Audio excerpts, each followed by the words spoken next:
Il est arrivé, il a dégainé tout de suite, il n'a pas cherché à comprendre. Il est venu là, beau, direct. Je suis tombé, j'ai essayé de me relever, j'arrivais pas. Je sentais plus mes jambes. Donc du coup, j'ai paniqué.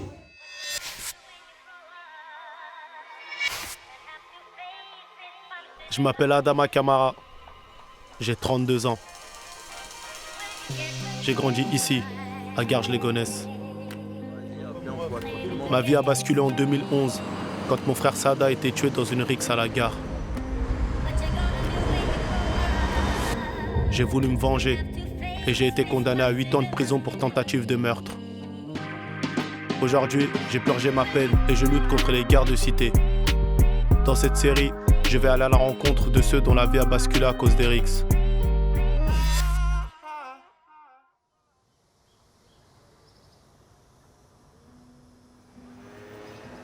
Aujourd'hui, j'ai voyagé à 7000 km de chez moi, de l'autre côté de l'Atlantique.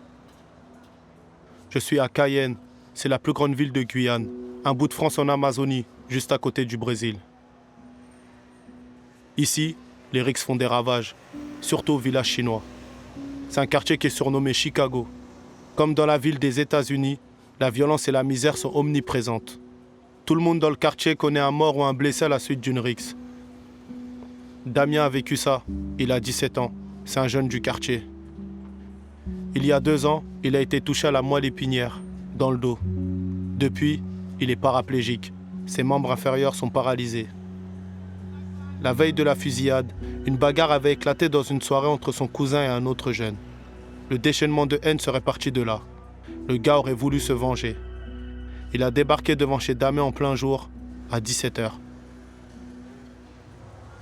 Je suis sorti au mauvais moment et j'étais avec mes grands frères et ses potes. Il est arrivé, il a tiré sur tout le monde. Il a tiré sur l'ami de mon grand frère. Puis c'est là que j'ai paniqué, j'ai essayé de courir. Et du coup, il m'a touché. Je suis tombé, j'ai essayé de me relever, j'arrivais pas. Je sentais plus mes jambes. Et c'est quand j'ai mis ma main à l'épaule et j'ai vu le sang, c'est là que j'ai paniqué. Mais il continuait à tirer. Quand il a fini son chargeur, il est parti. Mon frère, il est venu, m'a ramassé, il m'a mis à l'intérieur. Il me tenait dans ses bras et il me disait de ne pas fermer ses yeux, de ne pas fermer mes yeux, de rester, de regarder. Après les tirs, Damien est opéré pendant plusieurs heures. Les médecins lui annoncent qu'à quelques centimètres près, il aurait pu être paralysé de tout le corps. Aujourd'hui, il vit en fauteuil roulant.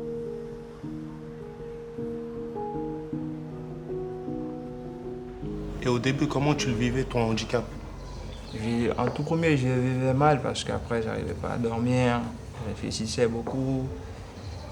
Je me suis dit, est-ce qu'un jour je vais remarcher? Je me dis ça toujours. Des fois, quand je suis dans ma chambre, tout seul, quand je joue à la play, je me dis, Damien, lève-toi, marche, va, cours. Et des fois, je suis mal, je pleure au fond de moi. Je ne montre pas à ma mère parce que ma mère est sensible. Et je pleure fort, vraiment, fort. Le handicap, pour moi, c'est une vie. Je la vis comme elle vient.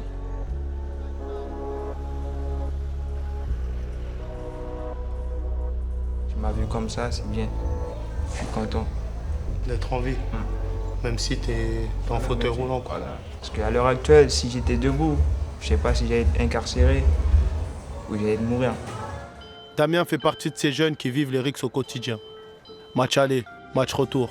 Mais en vrai, aucun quartier ne gagne à la fin.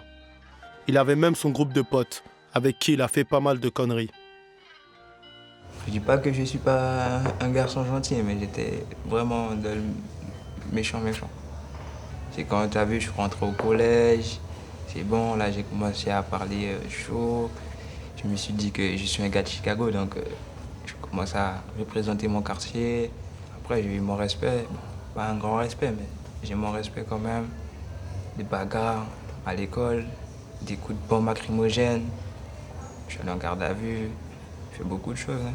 Pour toi, ton équipe, c'est une appartenance. Bon. C'est fort pour toi. Voilà, c'est fort. Mais j'ai toujours dit, tu sois tout seul ou tu sois avec une équipe, tu es tout seul quand même. Tu es tout seul. Même si tu es avec l'équipe, tu es tout seul.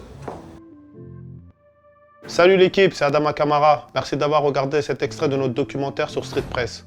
Pour voir la suite en intégralité, on vous donne rendez-vous sur le site de notre partenaire France TV Slash. On vous a mis le lien en description. J'ai vu comment les frères de la Crique, une asso de Chicago, luttent contre les rixes au quotidien en allant directement devant les établissements. Et on a filmé Damien qui rêve maintenant de devenir champion de boxe. Grosse force à Damien et à toutes les personnes qui nous ont super bien accueillis en Guyane. Abonnez-vous pour pas louper la suite. À bientôt l'équipe.